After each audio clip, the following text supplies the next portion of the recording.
I get inspired by the shift, the movement in the industry. I mean, you know now how we're telling stories. It's just so... It's innovative. It's not just plain theater performance. I mean, now you mix technology, you mix websites, you mix online, you mix... There's so much variety in how we tell stories.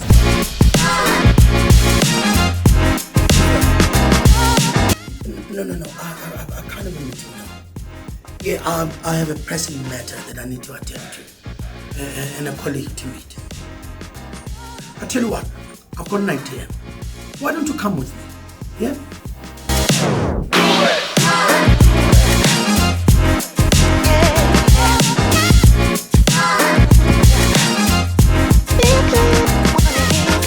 Spotlight Theatre Talk. You might ask me, what is that, Spotlight Theatre Talk? Well, let me tell you, that is why I'm sitting here with this gorgeous engineer here, Lerato Mvelase. Really, the first episode of this podcast that as JCT we've put together. And we are so looking forward to bringing people and individuals from our sector, people whose immense contribution and their footprints in our industry are as visible as they can get. We're looking forward to have you witnessing what we will be orchestrating going forward. Thank you so much. So, I guess that time when you asked me, Rutao, you called, what was this for? Yes. Now you know. Now I know. Yes. We are hanging here at Spotlight Theatre Talk.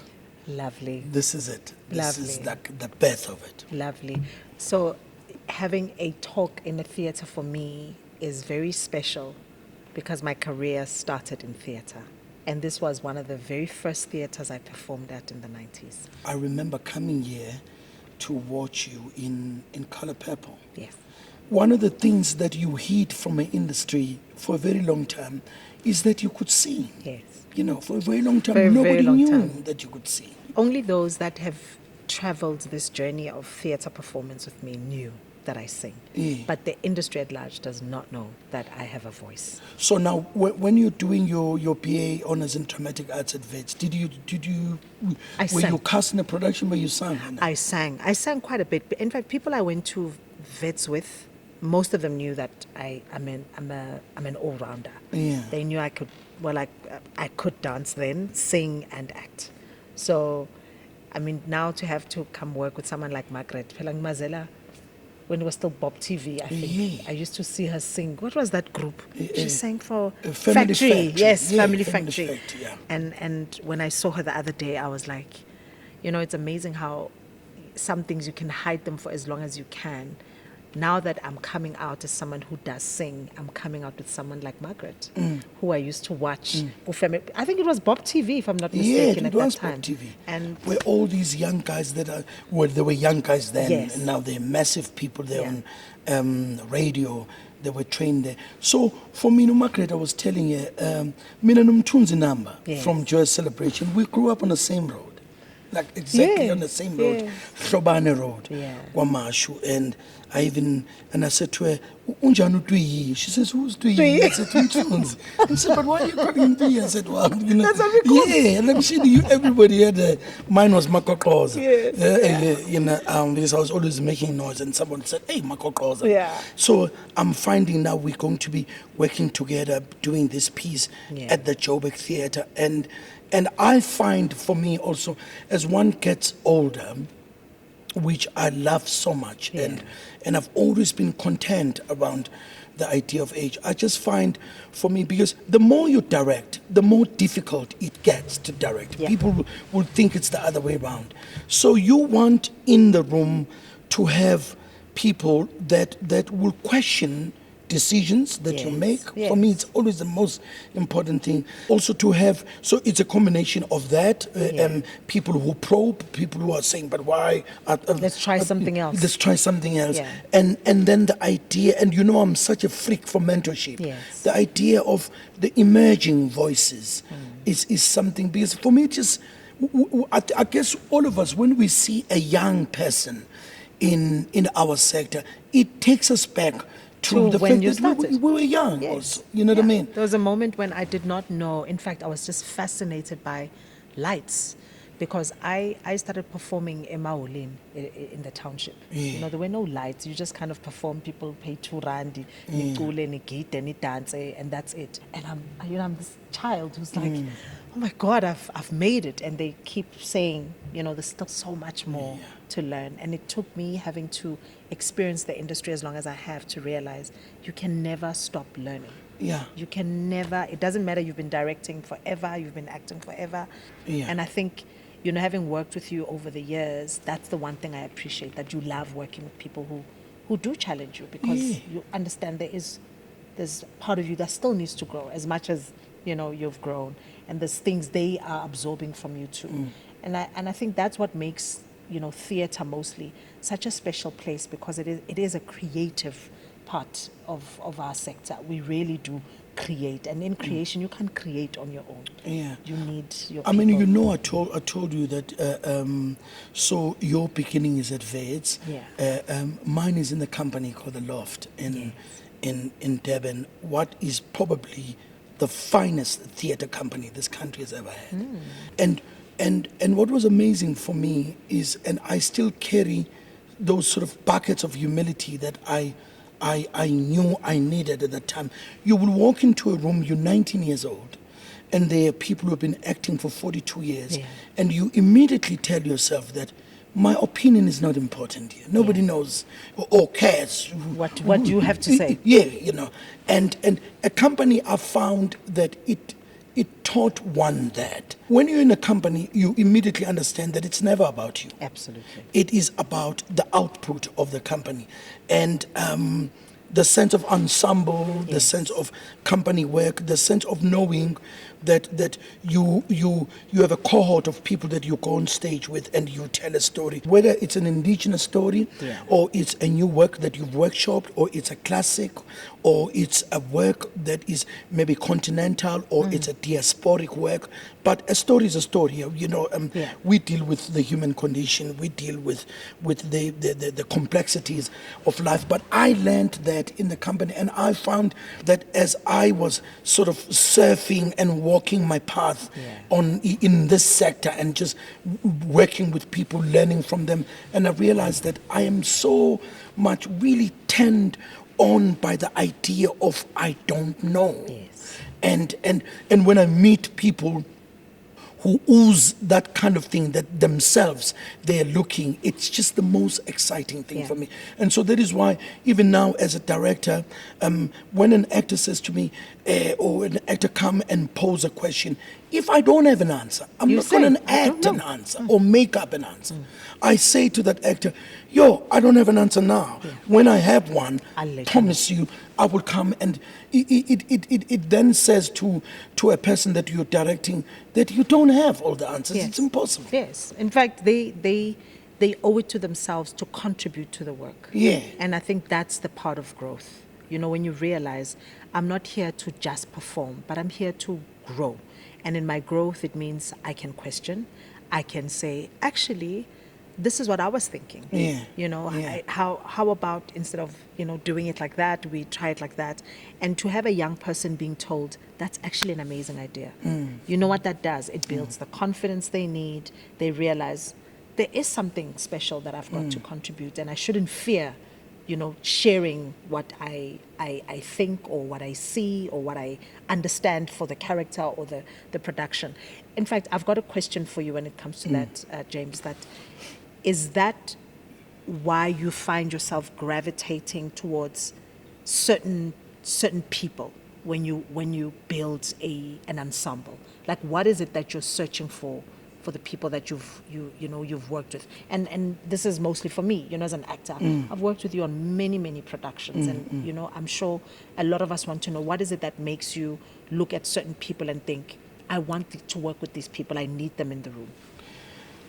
That's a very beautiful question, because I think you, as a director, I have always believed that the days of a director, there was a time, not only in this country, but it was a phenomenon that was all over the world. There was a time when a director was almost like a deity in the room. Yes. And there was, here comes the director. Yeah. Everybody. It's like there was that time. And when I was a young actor, I was directed also by directors like that who were not interested in what Anybody an has actor to say. thinks. Yeah, Yes. they would look you in the eye and say, no, don't worry, darling, I've got it covered. Yes. You know, and you feel a bit embarrassed. God, why did I ask this? Yeah. But then, as it works in life, the flip side of that, life then just gave me a couple of directors who said to me, how do you see this, James? And those directors, when I think of them, were directors that really shaped my journey as an actor. And those were directors that also will say to me, when are you going to direct something? And I will say to them, why? And they go, God, your contribution to the process just goes beyond just an actor. Yeah. You tend to, so I then, to answer you, I am totally drawn by the idea of an actor that is able to wear a couple of hats, not just an actor. And a thing that I always say, almost like a mantra to myself all the time, I always say, as much as there's so much talent, I find I'm not really that attracted to a talented actor. Yeah. I'm attracted to a talented, clever actor. Because the actors you see and you doing something and you know they've got an amazing gift. The actors you see that have an amazing gift, but they've done something about it. Yeah. You see their performance on stage. They've put a lot of thought Yes. in it, and I find it's so when I'm doing a project, you look for those actors. I mean, I remember there was a project that I did a couple of years ago. It was written by an African American writer, and it was about 4 young girls that were killed by a Ku Klux Klan in a Baptist church in Alabama. And I read it, and I was going to have auditions. But the other role that I was reading, I knew when I was reading that role, I remember just saying even to a lady called Zodwa Shong, I said, I want Lerato Mvelase to play this role because it just needed an absolute gravitas to be around Nina, somebody who's going to help Nina throw her story out. So she, in the writing, it was very clever how this character was written. She was a foil for Nina's story to come out. And I called you, and I remember I called you and we met for coffee, and I said to you, my darling, I'm reading this piece and I would love. And when I watched you and Busilukhai on stage in a very minimalistic set. There wasn't much. It was just a bench. piano. Yeah, and a piano there. There wasn't much. When you've got that and you're dealing with the fact that you don't have a monstrosity that turns around, that does things, you need unbelievable actors to be part of that story. Actors that are going to constantly be tickling the curiosity of an audience because they are immersed in the story. And they become the story. So I hope I've answered. No, you have. I think for me, it's very interesting how times have changed. You know, where there are a lot of amazing actors. We still have them. Yeah. But also there's a change. There's a shift in how storytelling has become. I don't know if the word simpler, where people approach characters from a very outward perspective, like my character just looks like this, and there's not a lot of work that's done to understand that as simple as the character might sound, there's depth because this person has got a history. This person has got they've got experiences that they come with. So it's not just about what the character looks like, whether she's a pretty girl who might even sound ditzy, you know, but there's something about this character that can make you make an actor make the character feel real and impactful, you know, for when somebody's watching, they go, it was such a small character, but something very impactful. So I'm glad that you're making that point, because for the younger guys, it's always, the conversation, it's always, but it's just a role, you know, and it's not a big role. So, you know, it's not such an important role. But over time, I've learned that there's no small role. No, I've never seen one. I don't know what it looks like. Yeah. I mean, for me, sitting on the stage with you, just immediately I rewind the tape to a production of Piano Lesson that we did here. and it was a week before we opened, and we were all petrified of this play. I mean, August Wilson is like dealing with Shakespeare. Yeah. I mean, that man must have had just like the most immense love for actors, because August Wilson wrote for actors, and August Wilson challenges an actor. Yes. You know, and you have to peel through that you've character. got to come ready with August Wilson. You got to, so you can't just look at it from face Surface value, level. and just go, it's this. August challenges you to dig as deep as you can.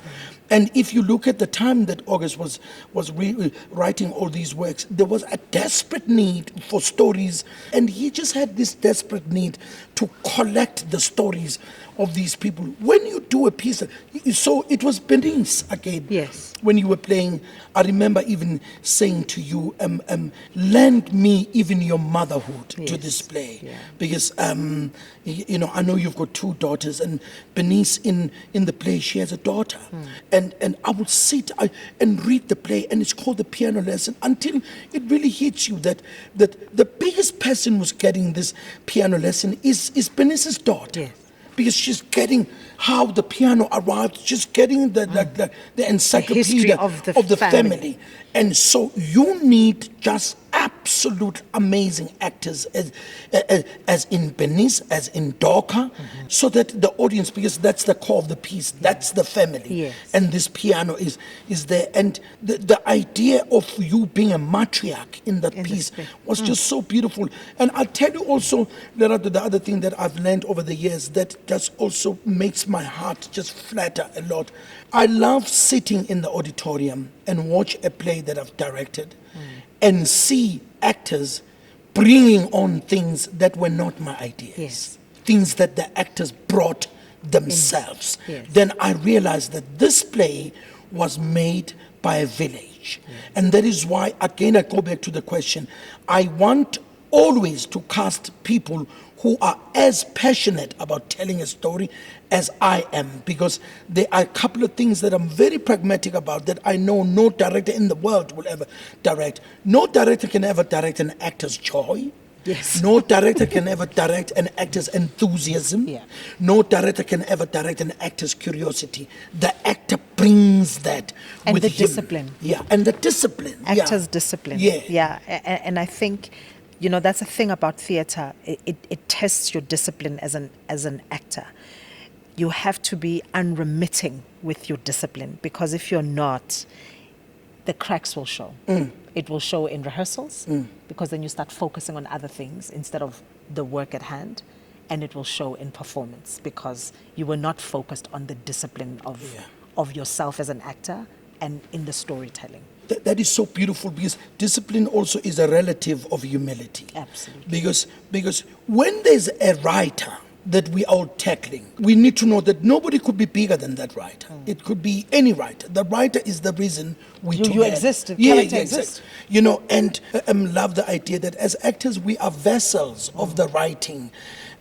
Somebody who sits somewhere and concoct biographies and concoct a situation and then think, how will these people collide? Because for me also, my biggest excitement about directing a play is directing the collision. Yeah. How I can commit to waking up and open a door at my house and step outside and suddenly deal with a conundrum. Do I go left? Do I go right? And make a decision to go left.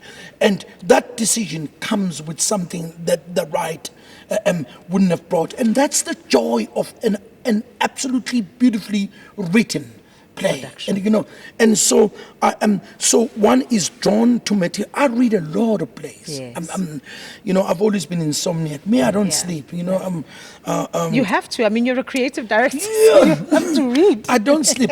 You know, a relative of mine once said to me, "Hey, you must drop all the pretenses of being in the arts. You were born to be a security." He says, "That's where you must be." He said to me, "You'll be an award-winning security." They will say every time we go and check him on site, he's like this. He never sleeps. There's some actors who don't understand the importance of urgency Yeah. in a creative space, Yeah. where there's no time to focus on anything else Yeah. besides what we are here to do. you know. But I think the influence that we're getting now as actors in 2025 is we are so aware of ourselves personally and the things that are happening outside ourselves that we bring it to the creative process. Yeah. And that's why our productions sometimes don't get the creative harnessing that it deserves, because you and I in a production, instead of focusing on the production itself, ngilethe inkinga zami neindaba zami zangaphandle, social media yami, and in all the other influence outside of this process. So I agree that there has to be a sense of urgency. We come into the space, we focus on the work, we get the work done. No, but I used to be amazed when I'm working with you and I know you're shooting a big TV series and then mothering, and you're in a play and you're doing an MBA, and I'm thinking, how does this person put on all these hats? But and when I look at you, you're not overwhelmed by all of it, because I guess it's a commitment to all of it. And all of it is on the same pedestal. And so, my priorities are very clear. Yeah. And so I then sit back and smile as you walk away, and you said, "Oh no, James, I must go now." And I'm smiling because I'm just thinking, in this lady, I met somebody who's so obsessed with an idea of achieving. Absolutely. You know. I mean, I think it would sadden me to have worked as long as I have, and I haven't gotten to a point where I think, when you speak of death, I think at some point I will not have time. So while I'm still young enough to achieve everything that I can that is impactful, I'm going to use that time to do it. Yeah. Even if it's 20 things, as long as they are part of the bigger picture. And I focus on that, and everything else will have to wait. I mean, my social life had to wait. I mean, it's still waiting, friends have to wait. A lot of things have to kind of take a back burner, because my biggest focus is how do I ensure that the bigger dream is protected. Yeah. And that thing of waiting for me, I mean, like you look at Joburg City Theatres, and you can equate these theatres with the National Theatre in London, which is the biggest space in London, like theatrically. And for me, I had the most beautiful 9 years working at the Market Theatre as an artistic director, and packed with innovation and bravery and what if. I love those two words. What if? And we tried things, and then there was a segue in my life that brought me here, and I'm learning like completely. Different language. It's different like, language. It's a completely different language. It's big. It's 12 venues. And when you look at the production and say it's bottom line, it has to make money. I have taught myself a lovely trick. I park somewhere, I open a cable hole, I take my passion, I put it inside, and then I say to passion, I'll see you later. Because we have to be practical now. Exactly. And it's lovely that one can go into boardrooms and sit with people, business people, who talk about value add. When somebody from business is saying, why mustn't we're not giving money to guy A and guy B, and we're giving it to guy C? What is so special about guy C that we must? And so you need to be so equipped with the right answers in that space that go beyond just being an artist. My passion. You know what I mean? Exactly. So this idea of a bigger picture is absolutely exciting me, because it's a mixture of that bottom line that I'm talking about, but it's also a mixed with honing the voices of the young. And also just constantly asking yourself, what is that one thing that we haven't done yet? Or what is the one thing that we do that we need to do more of? Or what is the one thing that we've done that we shouldn't do again? So for somebody who's never been in the trenches of how a theater is run, they see you in the auditorium or on the foyer running around, and the word that pops into mind is bliss, or this is that. But it's heavy work. It's work. So would you say then that actors in general, we need to find time to harness ourselves and progress into other spaces, so it's not just about you being a passionate performer? To understand more, to just understand more. I mean, for me, what I taught myself very early as an artistic director, I am totally interwoven with what the marketing department, the marketing, I guide the marketing department because I'm the one that chooses the play. Yes. So I need to be able to sit with the marketing department and say, I've chosen this play because I think in our installation for the next calendar year, it does this to our offerings. And these are the people we're talking to in the Yes, story. exactly. And then I have to discuss the hooks to sell the play. Is it the author? Is it somebody who's directing it? Is it the people who are in it? And all of those things, you give that to marketing, and then you delegate. Then they take it and then they put it in a blender. And I work with such amazing people in the marketing department. Yeah, there's an excitement. I come up with a script, they read it, and they say to me, when are you casting this? And they're helping. And you've seen when we in rehearsals that they pop in with scuffed in, and somebody comes with a steaming scuffed in and a little juice, and they come and say, because you have to be a genius to sell something you've never seen. Yeah.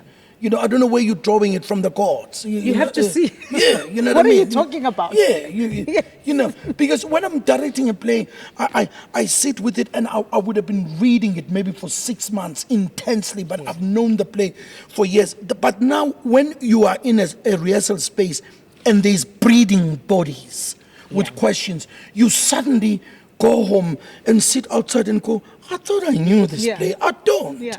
I mean, I remember you and I, for piano lesson, we had, it was probably like an hour engagement during rehearsal about a particular scene. Yeah. And it was, and I think that's where I appreciated having good working relationship, where when somebody questions and somebody responds, and we back and forth with each other. Oh, it was heated. It was and very beautiful. Heated, but something amazing came out of it. And I think that I liked what you said earlier when you said you take your passion and you put it in the cupboard, because once you come in with just passion, you can't differentiate between just an engagement and something that is building something and a fight. Yeah. Because when it's just passion, then it becomes... You're blinded by it. Then you're blinded by the passion. But once you become a lot more practical, we can be honest and say, this scene doesn't make sense. Yeah. This line doesn't make sense. Yeah. What you've suggested doesn't make sense. Yeah. And no one is offended. Yeah. And I'm saying, it's in the play. And you go, I no, understand it's in the play. But and we were challenging ourselves absolutely to a space of clarity. Because if it's not clear for you and me, the patron that buys a ticket, they don't know what's going on. Yeah. You know what I mean? A room that doesn't allow people to percolate ideas, and a room that has an aversion towards somebody saying, I get it, but I don't get it, is a terrible room to be in. And and sometimes when I'm surrounded by ego, I have such a sadness for it, because sometimes it's unnecessary. Absolutely. Yeah. You look at it, ego can stifle a lot of beautiful things that can happen. And also, I mean, we were dealing with piano lesson. Piano lesson also had one of the most difficult accents, the Pittsburgh accent.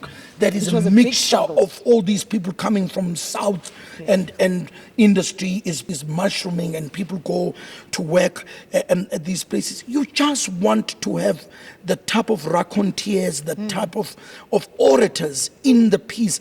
And so the job of a director is to say to an actor, I have mulled over this material. This is how I feel I want to approach it.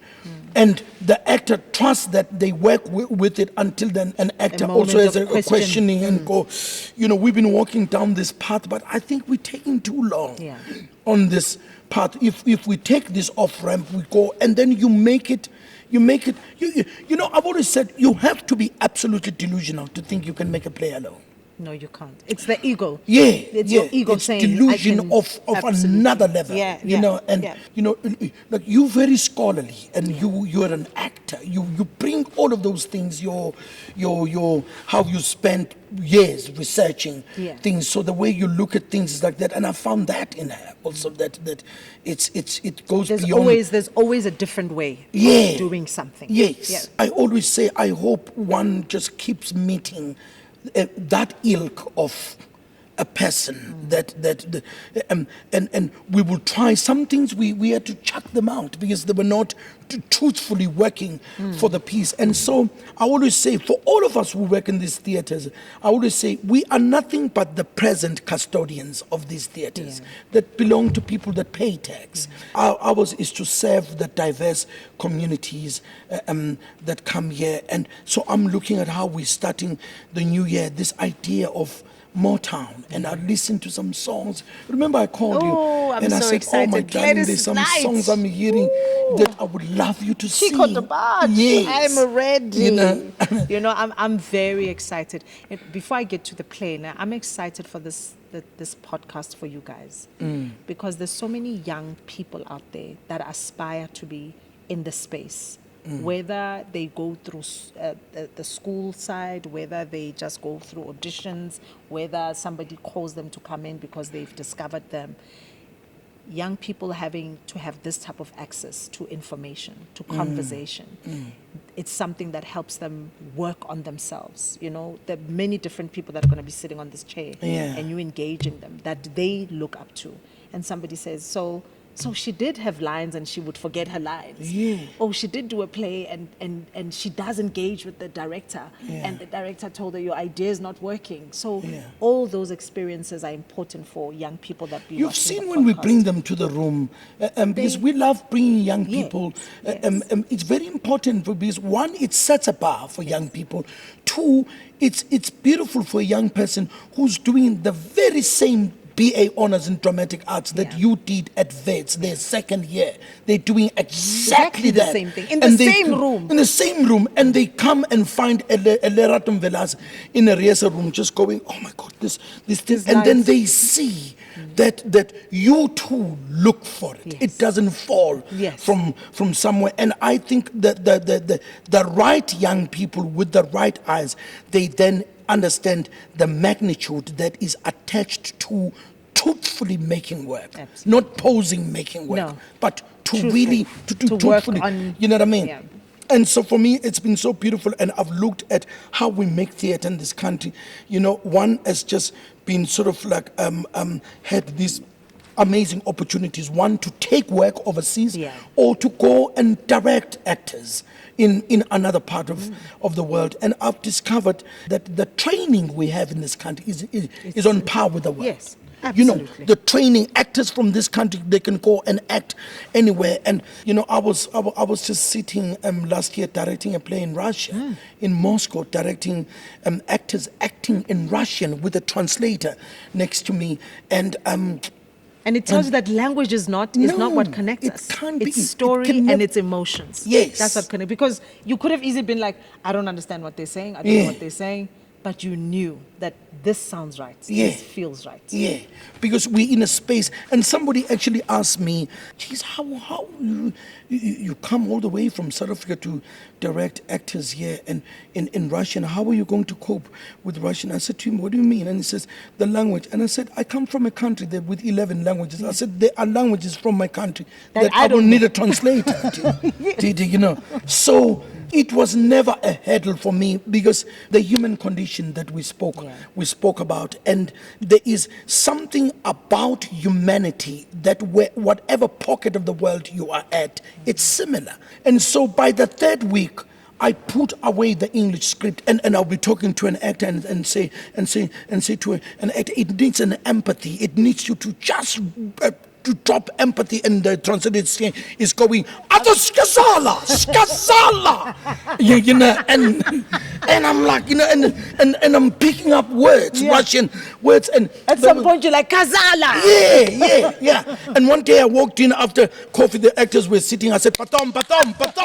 You know what I mean? And it's like, and it's beautiful. It's beautiful. And we are all on our journeys. Yeah. You know, all of us, you know, in life, there's one thing that all of us own in the world that everybody has: your dreams. Yeah.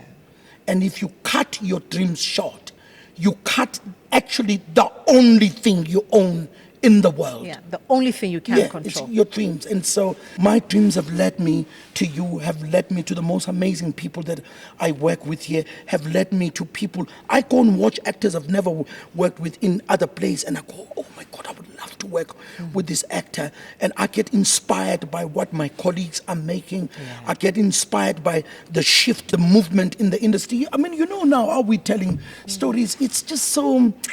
It's innovative. It's not just plain theater performance. I mean, now you mix technology, you mix websites, you mix online, you mix... There's so much variety in how we tell stories. And I'm happy for us as this generation that we get to explore. We get to do so much more with this space than just actors on stage. The old way. I mean, I was sitting there watching the opening of the Panto. I mean, kids now are confused when they watch the Panto. They don't know what it is they're watching. Yeah.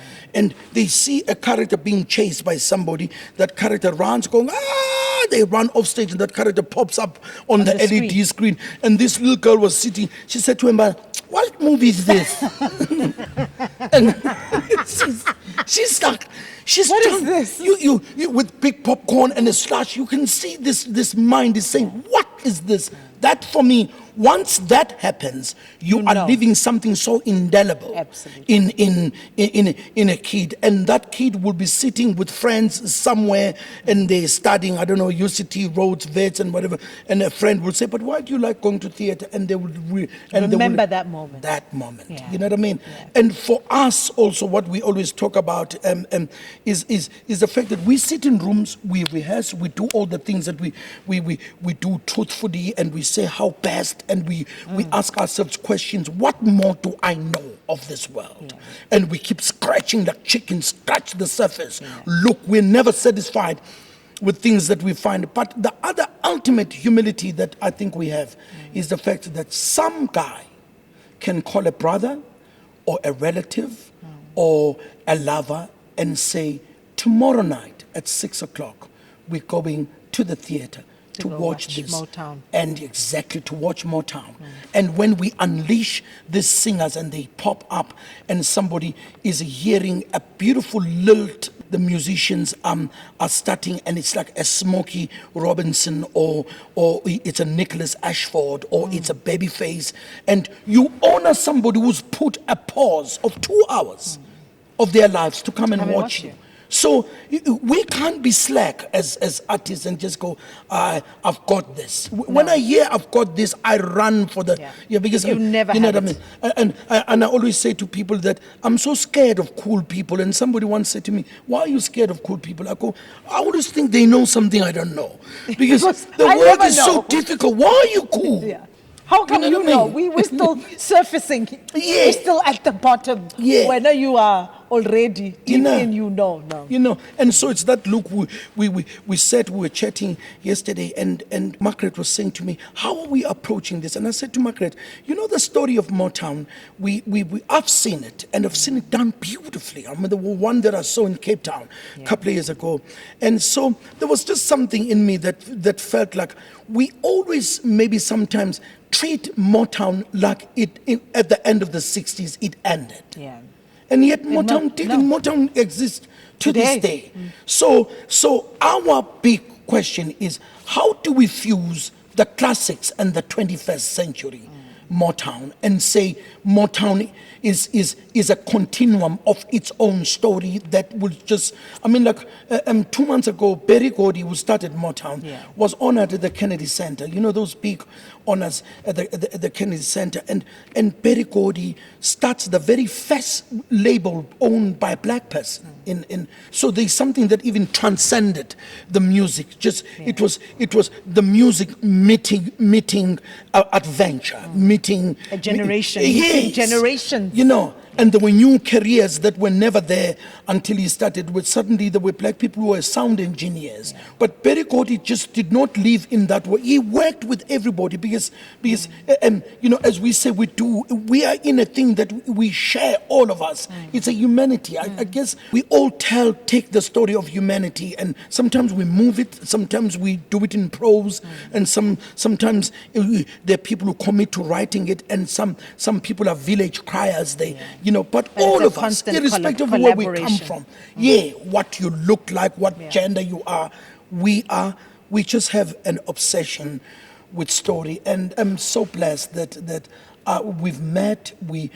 I can call you and we can talk anytime, really for hours. rubbish and laugh. My kids are like, is that Uncle James? Yes, and it's beautiful. It's so beautiful that you are a person that I would say I go for Mvelase. Yes, and we talk, and then the making everything.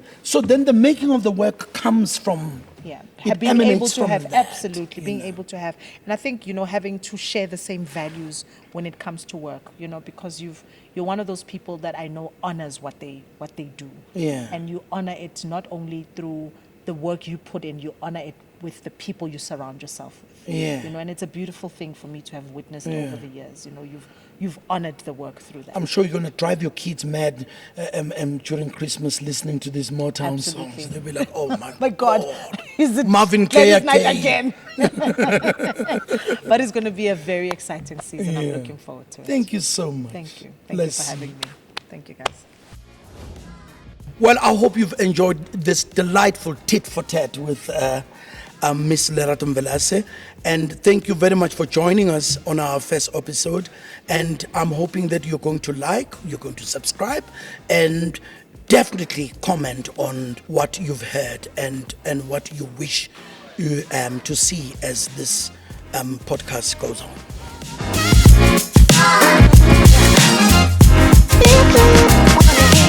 Yo.